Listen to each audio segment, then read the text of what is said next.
Welcome to MyAppleSwas Academy. நம்ம இன்னைக்கு பார்க்க போகிற கொஸ்டின் வந்து ஒரு ஃபங்க்ஷனுக்கு எப்படி absolute maximum value absolute minimum value கண்டுபிடிக்கிறது தான் பார்க்க போகிறோம். கொஸ்டினை பார்ப்போம். Find the absolute maximum and minimum value of the function f of x equal to x³ minus 3x squared plus 1.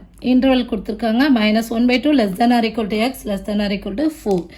So இது வந்து closed interval. Absolute maximum absolute minimum அப்படின்னாலே closed interval தான் கொடுப்பாங்க. ஓகேயா, க்ளோஸ்ட் இன்டர்வலில் தான் நம்ம கண்டுபிடிப்போம்.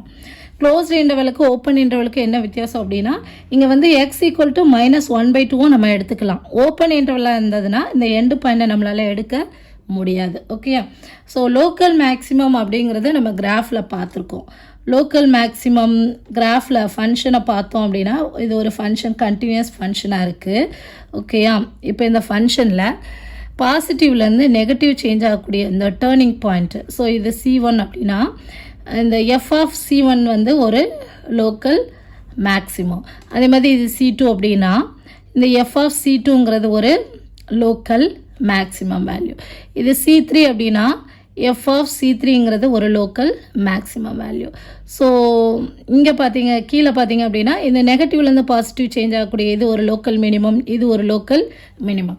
ஸோ ஒரு ஃபங்க்ஷனை பொறுத்தளவுக்கு லோக்கல் மேக்ஸிமம் எத்தனை நாள் இருக்கலாம், லோக்கல் மினிமம் எத்தனை நாள் இருக்கலாம், அந்த ஓப்பன் இன்டர்வல்குள்ளே நம்ம வந்து சப் இன்டர்வலாக ஸ்ப்ளிட் பண்ணி நம்ம கண்டுபிடிப்போம். ஆனால் அப்சல்யூட் மேக்ஸிமம் அப்படிங்கிறது இது மட்டும்தான். இது வந்து அப்சல்யூட் மேக்ஸிமம் அல்லது குளோபல் மேக்ஸிமம், அப்சல்யூட் மேக்ஸிமம் அல்லது குளோபல் மேக்ஸிமம். ஸோ இந்த லோக்கல் மேக்ஸிமத்துலேயும் எது ஹையஸ்ட் வேல்யூவாக இருக்குது அதுதான் என்னது அப்சல்யூட் மேக்ஸிமம். இப்போ மினிமம் பார்த்தோம் அப்படின்னா இது இன்னும் கொஞ்சம் கூட டவுனாக வருதுன்னு வச்சுக்குவோம். அப்போ இது லோக்கல் மினிமம். ஸோ மினிமத்துலேயே எது வந்து ரொம்ப லோயர் வேல்யூவாக இருக்குது, இது வந்து அப்சல்யூட் மினிமம். ஸோ ஒரு க்ளோஸ்டு இன்டர்வல்குள்ளே அப்சல்யூட் மேக்ஸிமம் அப்சல்யூட் மினிமம் கண்டுபிடிக்க சொல்கிறாங்க அப்படின்னா ஒரே ஒரு அப்சல்யூட் மேக்ஸிமம் ஒரே ஒரு அப்சல்யூட் மினிமம் தான் இருக்கும். ஓகே, இதை எப்படி வந்து நம்ம சால்வ் பண்ணுறது அப்படின்னு பார்ப்போம். இந்த கொஷினை வந்து அப்சல்யூட் மேக்ஸிமம்னு கேட்கலாம் அல்லது குளோபல் மேக்ஸிமம்னும் கேட்கலாம். Okay, so given function f of எக்ஸை நம்ம வந்து டிஃப்ரென்ஷியேட் பண்ணுறோம். So f dash of x கிடைக்குது. இப்போ f dash of x equal to 0 அப்படின்னு போடும்போது நமக்கு வந்து கிரிட்டிக்கல் பாயிண்ட்ஸ் அல்லது ஸ்டேஷ்னரி பாயிண்ட்ஸ் கிடைக்கும். X equal to c critical points நமக்கு கிடைக்கும். நம்ம நெக்ஸ்ட் என்ன பண்ணணும் அப்படின்னா இந்த given function f of x இருக்கு இல்லையா, அந்த எஃப் ஆஃப் எக்ஸில் எக்ஸுக்கு பதிலாக இந்த சியை கொண்டு சப்ஸ்டியூட் பண்ணணும். சப்ஸ்டியூட் பண்ணும்போது நமக்கு ஆன்சர் என்ன வருது அப்படின்னு நம்ம பார்ப்போம். அடுத்ததாக எஃப் ஆஃப் எக்ஸில் நம்மளுக்கு கொடுத்துருக்க க்ளோஸ் இன்டர்வலில் எண்டு பாயிண்ட்ஸ் இருக்குல்ல ஏபி, இதையும் சப்ஸ்டியூட் பண்ணணும். எக்ஸ் ஈக்குவல் டு ஏ போட்டோன்னா வேல்யூ என்ன வருது, எஃப் ஆஃப் எக்ஸ் கிவன் ஃபங்க்ஷனில் எக்ஸுக்கு பதிலாக நம்ம பி போட்டோன்னா நமக்கு வேல்யூ என்ன வருது. இந்த வேல்யூஸ் எல்லாம் நம்ம கண்டுபிடிச்சி வைக்கணும். ஸோ எது வந்து கிரேட்டர் வேல்யூவாக இருக்கோ அந்த ஹையஸ்ட் வேல்யூ தான் என்னது நமக்கு அப்சல்யூட் மேக்ஸிமம். இந்த கண்டுபிடிச்சிருக்க வேல்யூவில் ஹையஸ்ட் வேல்யூ எதுவாக இருக்கோ அதுதான் அப்சல்யூட் மேக்ஸிமம் அல்லது குளோபல் மேக்ஸிமம். எது வந்து லோயஸ்ட் வேல்யூவாக இருக்கோ லெஸ்ஸர் வேல்யூவாக இருக்கோ அதுதான் என்னது நம்மளோட அப்சல்யூட் மினிமம் அல்லது குளோபல் மினிமம்.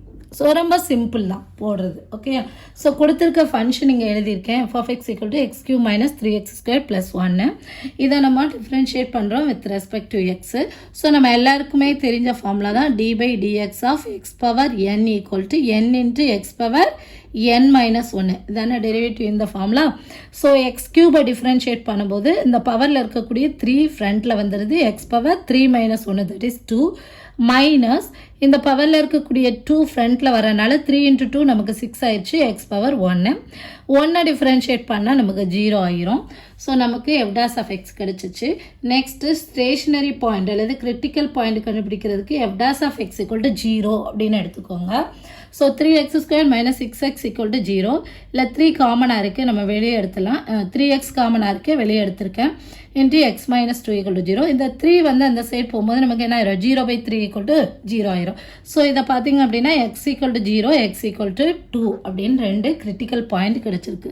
இதுக்கு பேர் கிரிட்டிக்கல் பாயிண்ட் அல்லது கிரிட்டிக்கல் நம்பர்ஸ். ஓகேயா, ஸோ நெக்ஸ்ட் என்ன பண்ணணும்னு சொன்னேன், இந்த கிரிட்டிக்கல் பாயிண்ட் கண்டுபிடிச்ச பிறகு கிவன் ஃபங்க்ஷன் எஃப் ஆஃப் எக்ஸில் கொண்டு போய் இந்த கிரிட்டிக்கல் நம்பரை நீங்கள் சப்ஸ்டியூட் பண்ணணும். கிரிட்டிக்கல் நம்பர் மட்டும் கிடையாது, இந்த எண்டு பாயிண்டான ஏயும் பியையும் சப்ஸ்டியூட் பண்ணணும். நாங்கள் ஃபஸ்ட்டு வந்து எண்டு பாயிண்ட் ஏயை சப்ஸ்டியூட் பண்ணியிருக்கேன். எந்த ஆர்டர்லனாலும் பண்ணிக்கோங்க. நமக்கு தேவை வந்து கடைசியாக எது மேக்ஸிமம் வேல்யூ எது மினிமம் வேல்யூ தான் பார்க்க போகிறோம். இங்கே வந்து -1/2. ஸோ சப்ஸ்டியூட் பண்ணுறேன், எக்ஸுக்கு பதிலாக -1/2 கிவன் ஃபங்க்ஷனில். So -1/2 power 3 -3 into -1/2 power 2 plus 1. சிம்பிளே பண்ணோன்னா -1/8 மைனஸ் இதை பண்ணும்போது 1/4. இங்கே ஆல்ரெடி ஒரு மைனஸ் இருக்குது. இது வந்து பவர் 2ங்கிறதுனால பாசிட்டிவ் ஆகிரும். ஸோ -3/4 + 1. எல்சிஎம் எடுக்கிறேன் 8. ஸோ -1 இங்கே ஒரு 2ஆல் மல்டிப்ளை பண்ணால் -6 + 8. ஆட் பண்ணுங்கள், எஃப் ஆஃப் -1/2 = +1/8 கிடைக்குது. அடுத்ததான் நான் என்ன பண்ணியிருக்கேன், எஃப் ஆஃப் 0 கண்டுபிடிச்சிருக்கேன். நான் வந்து இப்படி ஆர்டர் வைஸ் கண்டுபிடிச்சிருக்கேன், அவ்வளோதான். -1/2 0, அடுத்ததாக 2, அடுத்ததாக 4. ஸோ நம்ம கண்டுபிடிக்கக்கூடிய கிரிட்டிக்கல் பாயிண்ட்டு இந்த இதுக்குள்ளே தான் இருக்கும், இந்த இன்டர்வெல்குள்ளே தான் இருக்கும். ஓகேயா, அடுத்ததாக எஃப் ஆஃப் 0 பார்க்குறோம். எஃப் ஆஃப் 0வோட வேல்யூ பார்க்கும்போது 0 -0 + 1. ஸோ எஃப் ஆஃப் 0 = என்ன கிடச்சிருக்கு, எனக்கு 1ன்னு கிடச்சிருக்கு. அடுத்ததாக 2க்கு பார்க்குறேன். இங்கே இருக்கு இல்லையா 2, இந்த 2க்கு நம்ம வந்து கிவன் ஃபங்க்ஷனில் எக்ஸுக்கு பதிலாக 2 அப்ளை பண்ணுறோம். 2³ -3 × 2² + 1. 2³ = 8 -3 4s are 12 + 1.